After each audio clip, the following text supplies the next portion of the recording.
The Mechanic and the Housewife. Some love stories don't blossom under the city lights or in the romance of first dates, but hide deep within the shadows of loneliness and taboo.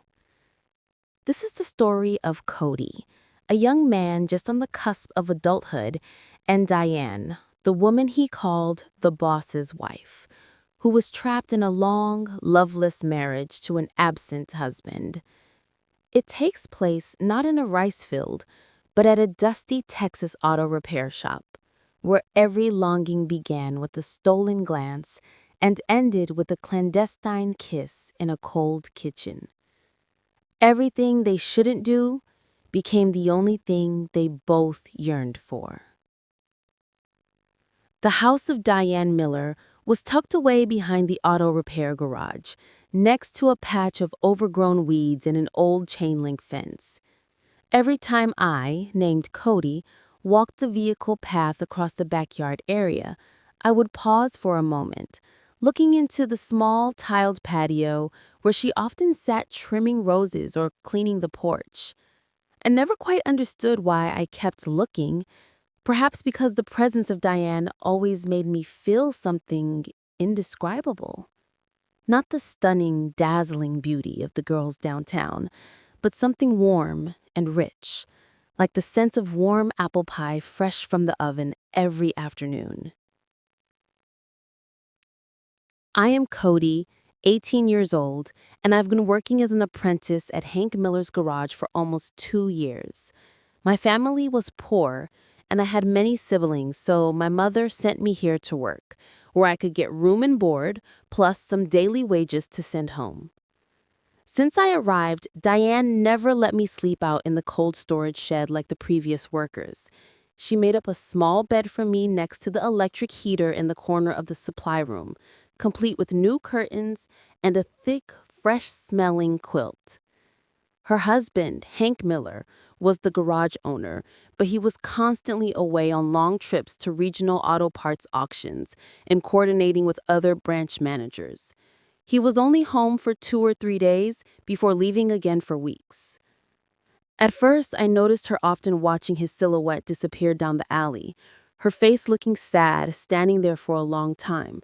But lately, she mostly stayed inside, her eyes no longer wet with tears, just diligently cleaning, cooking, or occasionally calling me to do some small, unnecessary chore.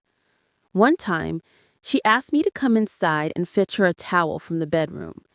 I hesitated, standing outside the door. "Go on and get it. Why are you standing there?" she said, her eyes still fixed on the bubbling coffee pot. I pushed the door open and stepped in. The room had a strange, slightly pungent yet sweet scent, the smell of a woman. When I turned back, she was standing there, holding a soaking wet white t-shirt, wringing it across her chest. The shirt was thin, and water dripped onto the floor tiles. I froze, my cheeks burning hot. I was about to look away when she smiled and whispered, "You're so timid." From then on, whenever I had the chance, I would catch her in very private, feminine moments, either bending over to wash her feet, sitting on the porch, drying her hair, or sometimes just the faint sigh as she washed her hair in the bathroom. Everything about her seemed deliberate, making one look and ponder. I wasn't an aggressive guy, but the blood and breath of an 18-year-old coming into his own made it impossible for me not to think about it. Whenever I was near her, whenever I reached out to help her carry a heavy toolbox from her hand, my palm always felt a warm connection through the thin fabric. Every time I caught her eyes glancing over, I had to pretend I was preoccupied watching the rain. That afternoon, after showering and cleaning up after my shift, I walked around to the back of the house, planning to ask her for a change of clothes since my shirt was stained with grease. The bathroom door was slightly ajar and steam billowed out. I was about to turn away when I heard her call softly, "Cody, hand me the towel hanging on that chair." I hesitated, but walked over, reached for the towel, and was about to pass it through the crack when the door flew open. She stood there, wet hair cascading over her shoulders, the towel quickly wrapped around her chest. Her skin was smooth, her white, round shoulders standing out against the steam. "Why are you standing there like a statue?" she asked, reaching for the towel but intentionally letting her hand brush against my chest for a moment. I swallowed hard and stepped back. She looked at me, blinking, neither smiling nor angry, just a strange look. I turned away, walking quickly, my heart in turmoil. I couldn't sleep that night, tossing and turning, the scent of her lotion, her wet hair lingering around my cot. I knew I was thinking the unthinkable, but what reason could stop the instinct of a young man? Then, the unthinkable took another step. That day, Hank was away on a business trip out of state, and she sent me to carry a box of engine components into the storeroom. After I finished and turned to leave, I saw her standing in the middle of the room in a thin, simple nightgown, her hair down, the neckline low enough to reveal a birthmark near her shoulder. Her eyes looked at me as if waiting for something. "Cody," she said quietly, "come here. Let me see if your back is scraped. You carried that heavy box the other day." I walked closer, my heart pounding rapidly. She lifted my shirt, gently stroking my spine. Her fingers were soft, caressing me and giving me chills all over. Then suddenly, she wrapped her arms around me from behind, pressing her chest against my back and whispering, "I'm so lonely, Cody." I stood still, frozen, my entire body tense, not from fear, but from a surge of compelling desire. For the first time, I heard my heart drumming in my chest like a war drum, each beat threatening to explode. I dared not turn around. Her embrace from behind made my back burn. Her breath gently fanned my neck, sending a shiver through me. Her arms tightened, pulling me back until there was no gap between our two bodies. My heart hammered, my ears buzzed as if hot honey had been poured into my chest. "Did you hear what I said?" Her voice was low but slightly shaky. "Yes, I heard." I swallowed, my throat dry. She said nothing more, just leaned her head on my back in silence. Her hands rested on my stomach, gentle, like a caress or an inquiry.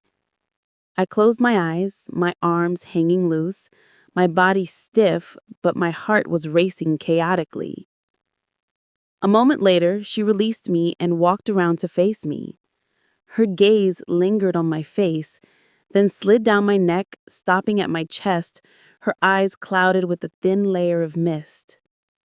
No words were needed. I understood what those eyes were waiting for. I also didn't understand how I dared to raise my hand and take her wrist, very lightly, very nervously, but resolutely. She didn't pull back. I squeezed a little tighter, then raised my other hand to touch her rounded shoulder exposed beneath the fabric. Her skin was soft as velvet, a sweet, lingering scent wafted to my nose. Not soap or perfume, but the true smell of a woman's skin. Each of her breaths fell on my chest, warm, moist, and quiet, like raindrops softly hitting dry ground. "Cody," she called my name, her voice choked. I looked straight into her eyes, saying nothing. There was silence between us, but within that silence, everything seemed to be roaring and rushing. Neither of us spoke, but both knew what was beginning.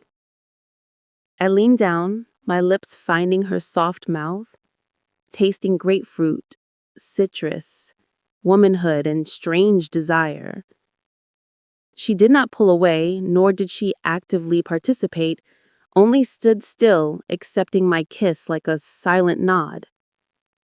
Then I felt her hands settle on my chest, stroking lightly, before sliding down to my abdomen, each gesture slow as if exploring something both strange and familiar. I shivered when her hand touched me there, a place I had never let anyone else touch. Her hand was not hurried, just gentle, like petting a sleeping kitten. I looked up to see her biting her lips slightly, her eyes never leaving her hand. "You're a grown-up now," she whispered.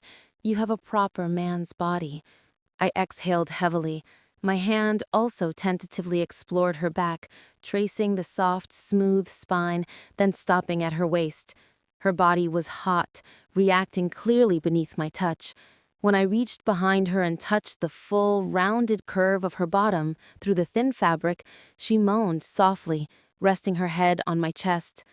"Not here," she whispered, then gently pushed me away, her eyes flustered. I took a step back, feeling all my strength drained, the surging emotions abruptly cut short, leaving a painful void. "Hank will be back soon and we'll be dead," she continued, her voice softer, as if blaming herself. I nodded, still not daring to look straight. Sweat dripped from my forehead down my cheek. I didn't know if it was because of the heat or because I was trembling. "Later, when everyone is taking a midday nap, come to the back kitchen and I'll make some sweet tea. Come help me, okay?" she said, then turned and walked into the house. I stood there, my eyes fixed on her soft back that had just disappeared behind the door, my heart feeling like it was on fire, every sense ablaze, every restraint about to burst. I don't know how long I waited, only that when the radio on the porch went silent and the creaking of the hammock stopped, I stepped onto the terrace, following the path to the back kitchen. Diane's silhouette appeared under the sunlight slanting through the window, her hair loose, her body leaning over the clay pot, or old gas stove, where the water was boiling, the sound of the tea gurgling mixed with the drumming of my heart in my chest. She turned around and caught me standing there. Neither of us spoke, only our gazes communicated. She stepped closer, her familiar scent washing over me like a wave. Without waiting for me to speak, she reached out and gently touched my chest, then pulled me close to her body. "Let's be quick, Cody," she whispered, her voice like wind passing over a river surface. I nodded, unable to utter a word, my head bent down seeking her lips again, but this time without reserve. The kiss was longer, deeper, the two bodies pressed against each other, merging into a single, hurried breath. My shirt was pulled up, her hands glided over my skin like licking flames. She craned her neck, her lips tracing down my neck, over my chest, her wet, hot mouth made me sigh softly. My hand also reached inside her clothing, touching skin as soft as velvet, a place I had only dared to glimpse before. This time I touched, I stroked, I molded every soft, ripe feminine curve. My body trembled, not from fear, but from overwhelming bliss. In the small kitchen, under a haze of smoke, we clung to each other like two thirsty people in a desert. The first touches, the heavy breathing, the soft moans that felt like nails driven into the heart. The layers of clothing falling to the floor, light as dry leaves, but heavy as 1,000 sins. But neither she nor I were thinking about right or wrong then. We only knew our instincts were leading the way. I never thought there would be a day when I would embrace Diane's body, the woman I still called by a constraining, conscious title, in this familiar kitchen.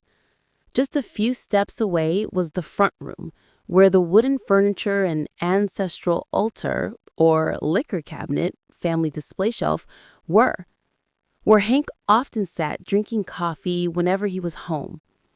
But now, in the deserted kitchen corner, her body was pressed tightly against mine, her smooth skin seeming to melt into my fingertips. She arched her back, her mouth never leaving my chest, her hands ceaselessly stroking my back, her breath rushed, choppy, as if trying to stifle the moans in her throat. Her long hair fell over my chest like a nighttime curtain, ticklish but overwhelmingly stimulating. I shivered when my hand began to slide down, touching the moist, raised area between her thighs. She instinctively pulled her legs together, leaned her head on my shoulder, her hands clutching my back as if afraid she might collapse. Her womanly scent mingled with the smell of the kitchen smoke, tea, or spices, and the scent of her freshly washed hair, all creating a very womanly aroma, very Dianne, which made my mind feel like it was about to explode. I eagerly explored every corner, every wet, narrow crevice, every trembling, raised vein. My hands continuously massaged her breasts, my tongue tirelessly worked the mysterious region, while she writhed and moaned like a ship adrift on the high seas. The intoxicating womanly scent, the salty taste on my tongue, nearly drove me to madness. I no longer knew who I was, only that I was serving a thirsty woman, deeply thirsty. "Come here." She pulled me up, her eyes bright and misty. "I can't take it anymore." I nodded, unable to say a word, my hands clasping her waist, helping her lie down on the wooden bench. I shed the rest of my clothing and covered her. Skin touched skin, hot as fire. My whole body stiff as a rock, my lower body twitching repeatedly like a young animal just awakened. She spread her legs, wrapping her arms around my back. Slowly, "Hank hasn't. It's been a while." The fragmented sentence made me even more urgent. I was awkward, but tried to push myself in slowly. The feeling of entering a woman's body for the first time was strange, painful yet blissful and dizzying. She moaned softly, her lips tightly pressed. Her eyes closed. I paused, worried. "It's okay. Keep going. Don't stop." She opened her eyes, her lips trembling. I continued, little by little, every inch of skin touching warm skin, tightening, gently spasming, my whole body trembling. It felt like I was stepping into another world where there was no right or wrong, no morality, only gratification. I began to move rhythmically with her every motion. When she arched her back to receive, when she subtly turned her waist so I could go deeper, when she clawed at my shoulder and uttered throaty, instinctual sounds. The sound of the wind sighing through the kitchen gap, the sound of the gurgling tea dripping slowly, the sound of skin slapping skin rhythmically, and her escalating moans echoed like a prolonged whisper of decadence. "Oh, God, slow down. Almost there. Again, Cody, again." I couldn't hold back any longer. My entire body felt sucked into that spot. I put all my strength into the final thrusts, clearly feeling the waves of hot contractions gripping me. Then I burst, letting out a long, choked sound, my body shaking in waves like a boat hit by a wave and cast ashore. We collapsed onto each other, entangled. My heart beat like a festival drum. Her whole body was soft and limp in my arms, her hot, moist breath fanning my chest in waves. We said nothing, only our heartbeats and the scent of each other permeated the night. I lay still, my arms still wrapped around Diane's back, feeling her short, gasping breaths gently echoing on my chest. In the room, lit only by the flickering yellow oil lamp or dim nightlight, her body was damp with warm sweat, womanly to the point of being suffocating. The scent tonight was more concentrated than any time before, not just the smell of skin, but the smell of satisfied yearning after so many days of suppression. "Are you scared?" I asked softly, my mouth still pressed into her messy hair. She was silent for a moment, then shook her head gently. "It's too late to be scared now, Cody." I couldn't hold back any longer. My entire body felt sucked into that spot. I put all my strength into the final thrusts, clearly feeling the waves of hot contractions gripping me. Then I burst, letting out a long, choked sound, my body shaking in waves like a boat hit by a wave and cast ashore. We collapsed onto each other, entangled. My heart beat like a festival drum. Her whole body was soft and limp in my arms, her hot, moist breath fanning my chest in waves. We said nothing. Only our heartbeats and the scent of each other permeated the night. I lay still, my arms still wrapped around Diane's back, feeling her short, gasping breaths gently echoing on my chest. In the room, lit only by the flickering yellow oil lamp or dim nightlight, her body was damp with warm sweat, womanly to the point of being suffocating. The scent tonight was more concentrated than any time before, not just the smell of skin, but the smell of satisfied yearning after so many days of suppression. "Are you scared?" I asked softly, my mouth still pressed into her messy hair. She was silent for a moment, then shook her head gently. "It's too late to be scared now, Cody." I tightened my arm as if wanting to hold that moment forever. But within me, besides the pleasure, there was an unnameable turmoil. The feeling of taboo, doing what I shouldn't, touching a woman who didn't belong to me. It was like a thin layer of smoke swirling around, not enough to hide the moon, but enough to cloud the mind. She propped herself up, pulling the thin blanket loosely over her chest. The oil lamp cast her shadow, her body's curve arcing against the wall, soft as water flowing around the base of an oak tree, or fig tree. She ran her fingers through her hair, turned to look at me, her eyes no longer showing primal hunger, but something else, deeper, more complex. "Do you think we're wrong?" she asked softly. "I'm not blaming you, just sad." I didn't know how to answer. Inside me, everything was a contradiction.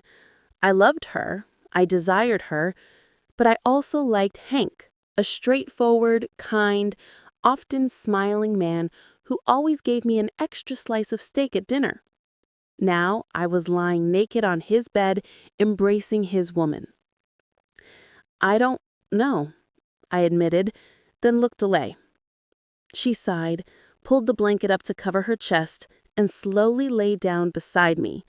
Her arm draped over my abdomen, her cool hand resting lightly on my skin like an apology. "Sometimes a woman gets so lonely, honey. It hurts more to have a husband and still feel empty." I turned to look at her. In the faint light, her face clearly showed the fine lines around her eyes and the corners of her mouth. It was not the face of a woman living in love. It was the face of a woman who had forgotten herself for too long. "Does Hank love you?" I asked, though I wasn't sure I should. "Of course he loves me, but it's a love of habit.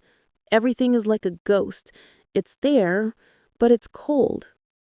I didn't know what else to say, only raised my hand to gently stroke her shoulder. Her body shivered again. If Hank finds out about this, what then?" I asked, despite fearing the answer. She closed her eyes, compressed her lips for a moment, then replied, "He would probably kill me, and then he would kill you." I stiffened, not from fear of death, but from surprise. She said it with such strange calm, as if she had been thinking about it for a long time. "Then why do you still do it?" She opened her eyes, looked at me for a long time, then placed a soft kiss on my neck.